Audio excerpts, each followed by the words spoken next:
You see, here's what's stuck in your vibrational craw. In fact, you said as much to us, so we're going to reflect it back to you. You said, it's easier for me to have pure thoughts when it's just me, but when somebody else is involved, they do dumb stuff. And since I have no ability to focus around it, I just look at it and feel bad, and then I need them to be different. We're giving it to you because we're giving it to everyone. You heard us earlier say we choose those that are representative of a lot. You're representative of a lot. Yeah. So we're not asking for any effort, and so we want this to just be really easy. But what is a factor of a relationship that just feels sweet to you when you think about it? Does anything stand out? For Esther, it's ease and flow. It's the comfort factor. It's the just nice to be together. Yeah, feeling like home, like it's just easy, you can feel comfortable. All right. Now that at home feeling really is that alignment with your inner beings, that easy feeling. So just go there. Since you can have it any way you want it, just leave every relationship you've ever lived out of the equation and just imagine that, just for the deliciousness of it. So what'd you say it's like? It's like, what's it like? What's that like? Feeling like home and easy. It's easy. It's comfortable. Feels good. I feel comfortable. I feel free. I can sort of do what I want. The other can too. It feels secure. Like you feel like, you go home and you're comfortable and it's easy and fun. All right, now, as you were doing that, were you compensating for something you don't have, or were those just easy to think thoughts? Kind of in the middle. Yeah, a little bit of both. Have you ever felt that way? Do you ever remember feeling that way? Not really. Like maybe a little bit. What about when you get in your car and nobody knows where you are and nobody's expecting you anywhere and you can go wherever you want right now? You ever feel that? Yeah. Ooh, don't you like that? Don't you like that? What about driving down a street and there's a little lake and there's a mother duck and some little baby ducks, and there's no place you need to be, so you just pull over and watch them for a little while? Mm-hmm. Is that any of that feeling? By those two really, by some standards, lame examples, you leveraged more power than all the thoughts you've ever had about a relationship. That's how powerful that non-resisted thought is. Non-resisted thought. See, you don't know that because you don't offer much non-resisted thought. You don't dream on purpose. For Esther, when we started talking about it, it wasn't practical enough for her. She needs a list that she can check off. It wasn't practical or productive because she's got fish to fry and people to serve and airplanes to catch and recordings to edit and album covers to design and hotels to decide on. In other words, she's got a long list of things to do, and she wants to do them, and we want her not to do them. Not to only do them. We want her to do whatever she needs to do to keep things going the way she likes things to go. We want her to daydream a little bit, and we want her in time to notice the difference between the daydream and the effort. If you want to be more practical than to just sit and watch the ducks for a little while or play hooky from whatever, if you want to be more productive, then just feel the productivity of the daydream and play with it long enough that it can show its return on investment back to you. And it won't be very long before other people in your life will be thinking you're lazy and massively lucky. And you'll know you found true productivity through non-resisted thought.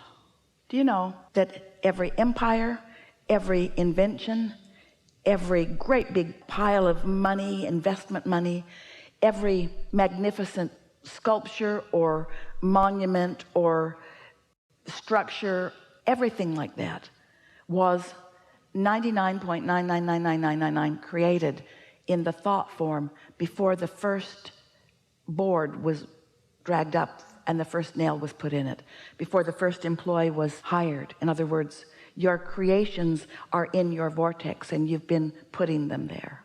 And then humans want to turn to action to make things happen when most of it's already done. And then when you get into your action, because action is not as productive, it's like picking up the steel beam on your own. It defeats your body. It makes you tired. It isn't as effective. You get burned out. You feel unblessed. You feel unloved. You just got to try this. You just got to allow yourself to feel the productivity of the power of the energy that creates worlds, that is handed to you all day, every day. It's being revealed to you all day, every day. You've just got to realize it. But in order to realize it, you got to chill. You got to be nicer to you. You got to do more things that feel good to you. You got to catch a piece of a dream, and you got to let yourself dream it a little bit. You've got to be less practical. You got to offer less effort. You got to try to fix less stuff. You got to be less conditional. And if you are conditional, let it be because you're looking for things to praise, not because you're looking for things to fix. And what you're going to begin to discover is your true power. Things are going to be different for every one of you just as a result of this conversation that we've had here today. And we know sometimes this doesn't feel like very practical information, but it is the most powerful practical information that you're ever going to hear. But you've got to do more than hear it. You've got to apply it, which means you've got to chill. You've got to find some way of lowering your resistance and allowing your resistance freeness, you see. So that means a new relationship's always easier. And why is that? Because your expectation is cleaner until that person does something that reminds you of the last person, and then then off you go again, you see.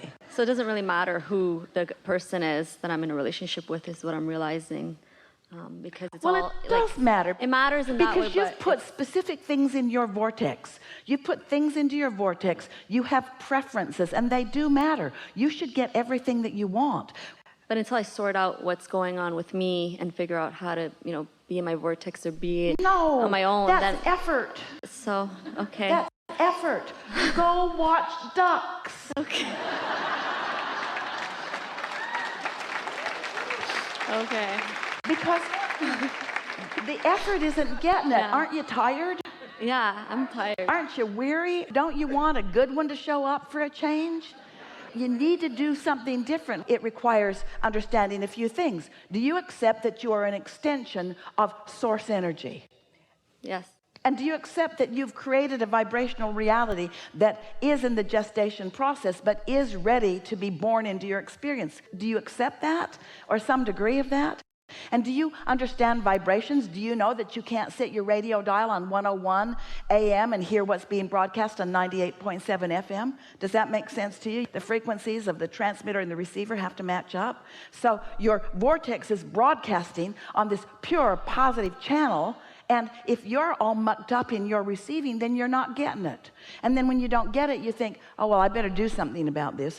And then you say things that aren't true, like, well, stuff doesn't just fall in my lap. I got to make this happen. And we say, you already made it happen through the life you lived and the vortex you built. You've made it happen. Step one, it's done, it's done, it's done. You've done that. Now it's not the time to keep making it happen, although you're always adding to your vortex, but it's done. Now your work is to let it in. It wants in. It's right up against your door all the time. It's being broadcast to you all the time, but you've got your tuner tuned somewhere else, unless you're watching the ducks, unless you're daydreaming, unless you've meditated and stopped thought. If you've quieted your mind, now your vibration is being allowed by you to rise. And when it locks on, impulse comes. An impulse that feels good, not a test of the universe, not a, oh, now let's see what she'll do with this. It's nothing like this.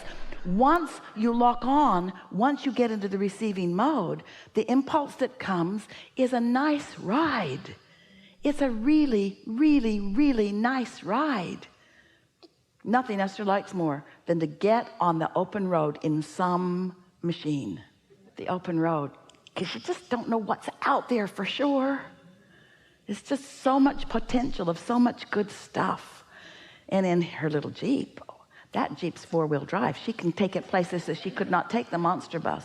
She can take it on back roads and down to riverbeds, and she can get off in the dirt with it. In other words, it'll go places that no other vehicle that she's ever had would go. A whole new world to enjoy, a whole new bunch of ducks to discover, you see. We don't want you to go buy a Jeep, and we don't want you to go off-road. That's not our message. We want you to feel the opportunities that are out there that you haven't even considered before, you see. We want you to let the world surprise and delight you in the way you want it to, but in the way you haven't practiced allowing, you see.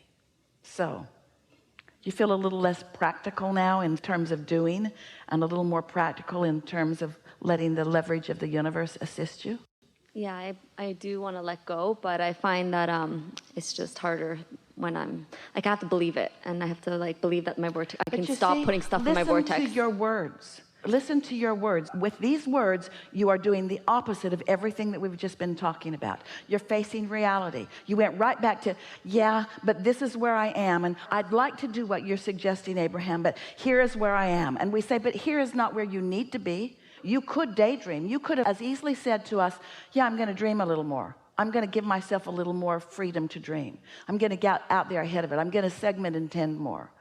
You could focus yourself there, but you didn't. And the reason you didn't is because it's not a habit yet, but it can be a habit, you see. Because if you keep doing it the way you're doing it, it'll never open up for you. It'll always be hard. It'll just be another face in another place, but everything will just keep being the same. You've got to do something different with your vibration. The reason that you are the perfect demonstration here, you're like so many people in this room and around the world. You're like Esther some of the time too. We really, really want you to hear this. You're trying to make it happen through behavior, through words, and we want you to let it happen. We want you to right now feel the difference between effort and ease. Feel the difference between making something happen and letting something happen. Can you feel the difference? Between thinking a thought and receiving a thought. So do you accept that your inner being's thinking? Yeah, my inner being is thinking, yeah.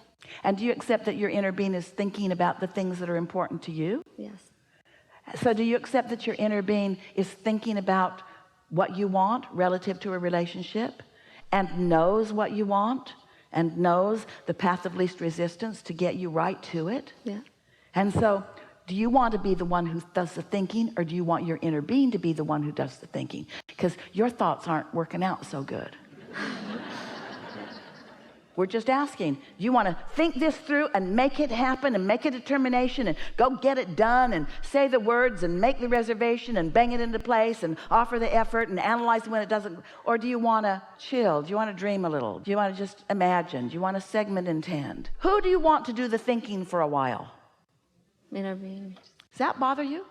Your inner being's on your side. It's not like you're turning it over to the other Republican Party or Democrat Party. Your inner being is on your side. Your inner being is on your side. Your inner being knows everything that you put there and knows exactly all the things that you like. Every time you went, your inner being knows it. Every time you said, yes, your inner being knows it. Your inner being knows you so well and knows exactly what will delight you. And your inner being is thinking, you acknowledge, is thinking about you and where you are right now. So who do you want to do the thinking? My inner being, which means what am I doing? I'm doing the receiving. Well, how do I do the receiving? By not thinking. Now, if you thought exactly compatible thoughts with your inner being, and soon you'll be doing that, and often you are doing it, those are those thoughts of empowerment and euphoria. Those are those thoughts where goosebumps bumble up all over you. We're not asking you to stop thinking. We're just asking you in some situations to let the superior thinker think. It's sort of like you can drive and the person with you can't, so who do you put behind the wheel? Have you ever driven before? No. Get in there. You kind of want to drive because you think your odds are better. Well, we think your odds are way better of letting your inner being drive, of letting your inner being think the thoughts. We think for just a little while you might want to practice the art of allowing and get into the receiving mode. Yes? We really like your questions, and we really like your willingness to be exactly as you're being, so that we can show you how that's not getting it for you. It's getting it to a certain extent. You got a great life. It's getting it to a certain extent. In other words, there are a lot of people who look at you or who would look around your life and who would say, good job. And we would say that too. But you're asking for something more. You need to bring in the big guns. You need to bring in the big cranes. You want a spectacular life, and you're not going to get it by poking around and weighing the pros and the cons and the pluses and the minuses, and by telling us how it's been. I want it to be different, Abraham, but it's been like this. Well, it's not going to be different if you keep pointing out how it's been being. It will continue to be as you continue to focus upon it being, you see.